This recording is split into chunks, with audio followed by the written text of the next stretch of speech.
Assalamualaikum warahmatullahi wabarakatuh. Izin memperkenalkan diri, nama saya Marsha Dea Salsabila dengan NIM J3B1119039 dari Praktikum 1 Ekowisata 56 Bogor. Jadi di sini saya akan memperkenalkan permainan khas tradisional Jawa Barat yaitu congklak. Bagaimana sih cara mainnya? Aturan permainannya bagaimana ya? Pemainnya berapa orang dan dapat dilakukan di mana ya? Ayo kita tonton aja video selanjutnya. Congklak adalah permainan tradisional yang menggunakan cangkang kerang, biji-bijian, tumbuh-tumbuhan, atau batu-batu kecil untuk dijadikan sebagai biji congklak. Biasanya dalam permainan, sejenis cangkang kerang digunakan sebagai biji congklak, dan jika tidak ada, bisa menggunakan biji-bijian dari tumbuh-tumbuhan atau batu-batu kecil. Congklak merupakan permainan sederhana yang mengasah daya nalar anak. Uniknya pada game ini melatih jiwa dagang anak dan ketajaman berpikir untuk mendapatkan keuntungan. Pada umumnya, papan congklak ini terbuat dari kayu dan plastik dan sejenis cangkang kerang yang digunakan sebagai biji congklak, dan jika tidak ada, kadang menggunakan biji-bijian dari tumbuh-tumbuhan. Congklak sebagai permainan rakyat yang sudah berkembang cukup lama di masyarakat Sunda, khususnya di kota Bandung. Sejak dahulu memainkannya dengan menggunakan papan congklak seperti yang tersedia saat ini. Pada zaman dahulu, bermain congklak diawali dengan membuat cekungan-cekungan sebagai wadah atau tempat menyimpannya biji yang hendak dikumpulkan. Anak-anak pada zaman dahulu membuat cekungan tersebut di tanah. Dalam perkembangannya, permainan congklak akhirnya memiliki alat permainan tersendiri, tidak lagi membuat cekungan di dalam tanah. Alat permainan tersebut berupa papan yang terbuat dari logam, baik besi maupun kuningan, tentunya dengan beberapa cekungan sesuai dengan pola aslinya. Kemudian papan logam itu pun berganti seiring dengan bergantinya zaman, yaitu menggunakan material kayu. Perkembangan selanjutnya bergantilah material kayu dengan material plastik yang lebih ringan, lebih praktis, dan tentunya jauh lebih murah.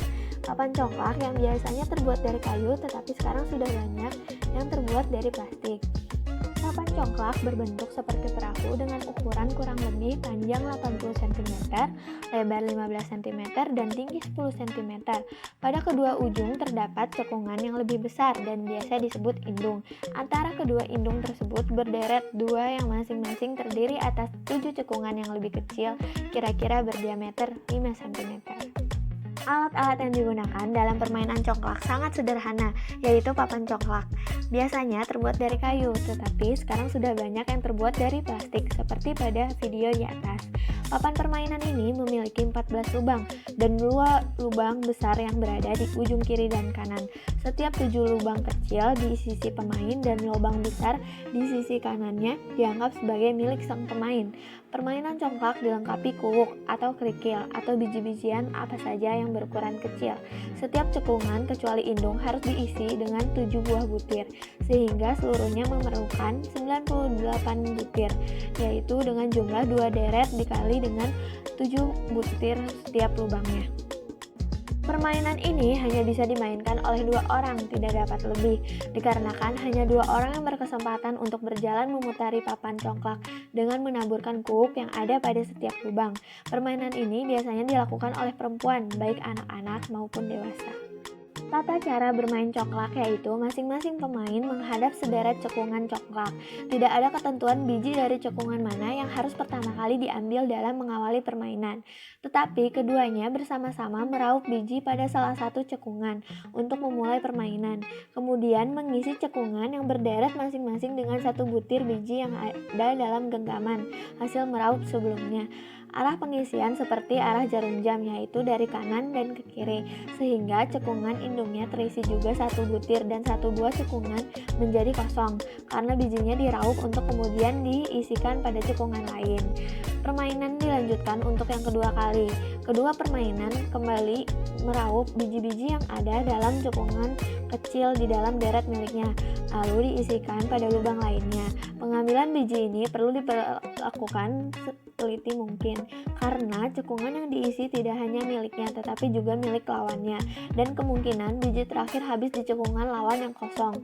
Dengan demikian, seorang pemain dinyatakan kalah untuk sementara dan harus menunda permainannya hingga lawannya pun menjatuhkan biji terakhirnya dalam deret kita yang kosong dan dinyatakan kalah juga untuk sementara.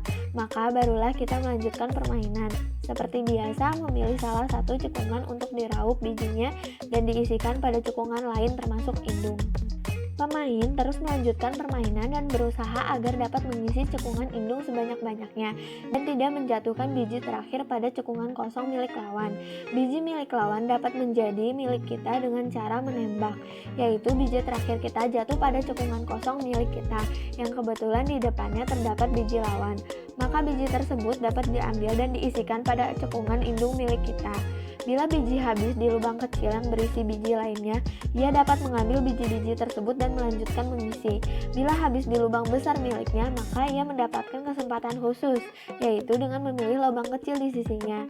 Bila ternyata habis di lubang kecil di sisinya, maka ia berhenti dan mengambil seluruh biji di sisi yang berhadapan. Tetapi bila berhenti di lubang kosong di sisi lawan, maka ia berhenti dan tidak mendapatkan apa-apa. Permainan dianggap selesai apabila salah satu pemain sudah tidak memiliki biji lagi yang dapat diambil, atau dengan kata lain, seluruh biji ada di lubang besar di sisi kanan dan kiri pemain. Pemenang ditentukan dengan mendapatkan biji terbanyak.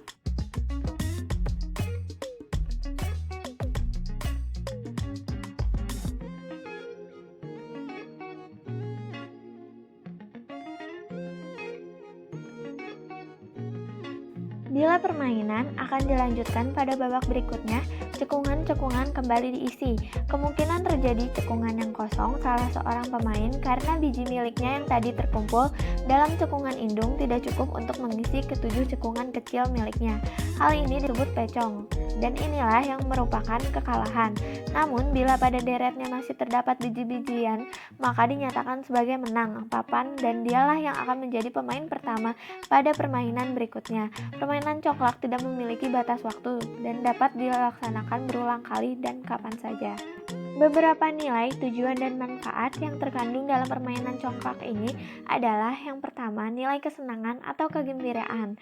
Dalam permainan ini, anak-anak akan merasa senang dan gembira, terlebih bagi mereka yang memang menyukai permainan congklak ini.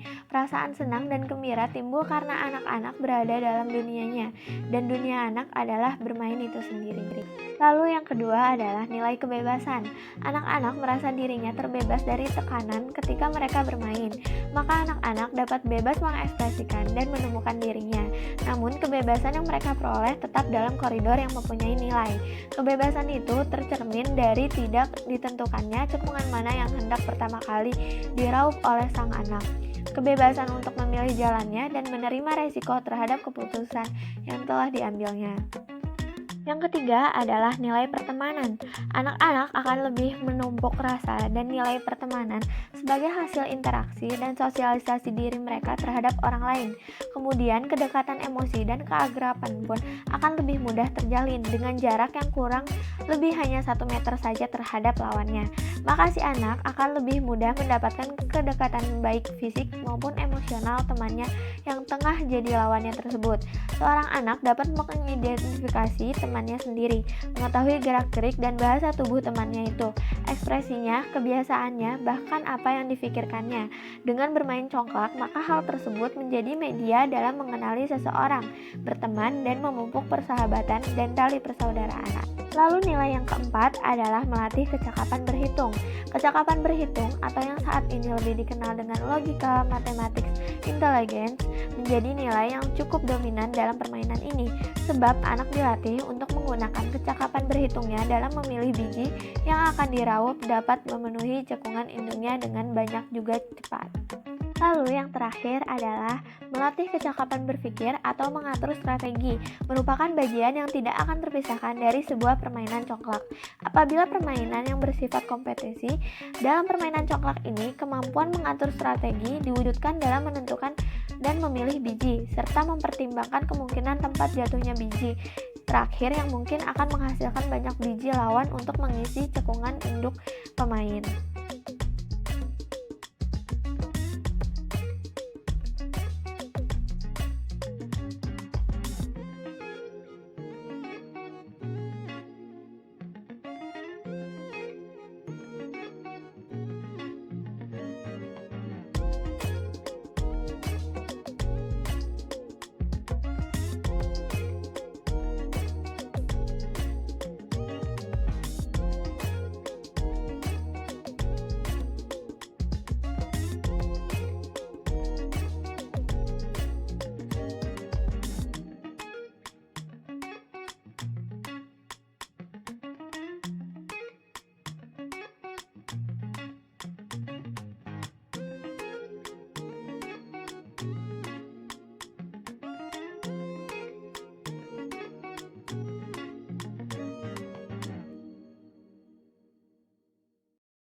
tadi permainan khas tradisional dari Jawa Barat, yaitu congklak. Nah, permainan ini dapat dimodifikasi loh, baik dari pemainnya maupun aturan pemainnya maupun alat dan bahan permainannya.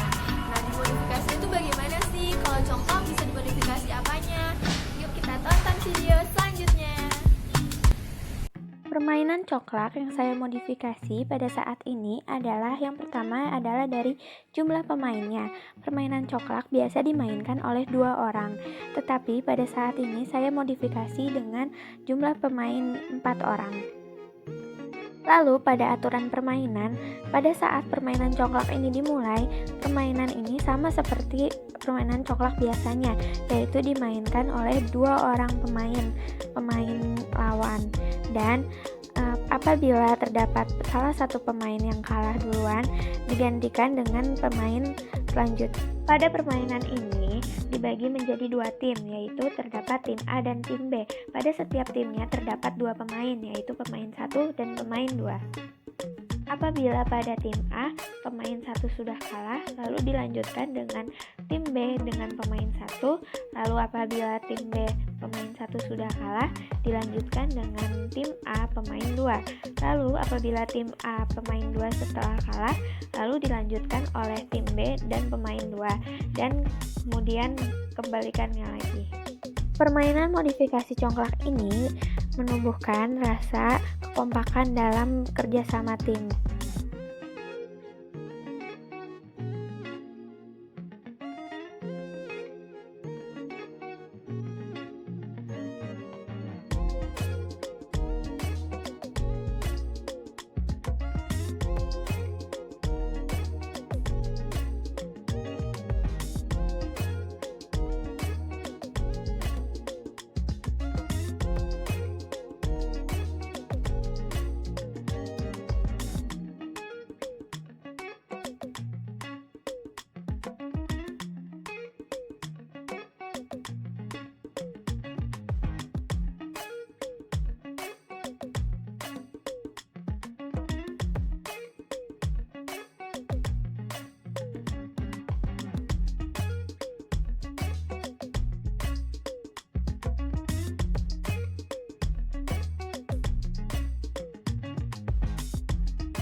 Tadi permainan khas tradisional dari Jawa Barat, yaitu congklak. Jadi permainan congklak ini adalah permainan tradisional khas Jawa Barat, tapi permainan ini tuh dapat dimodifikasi dan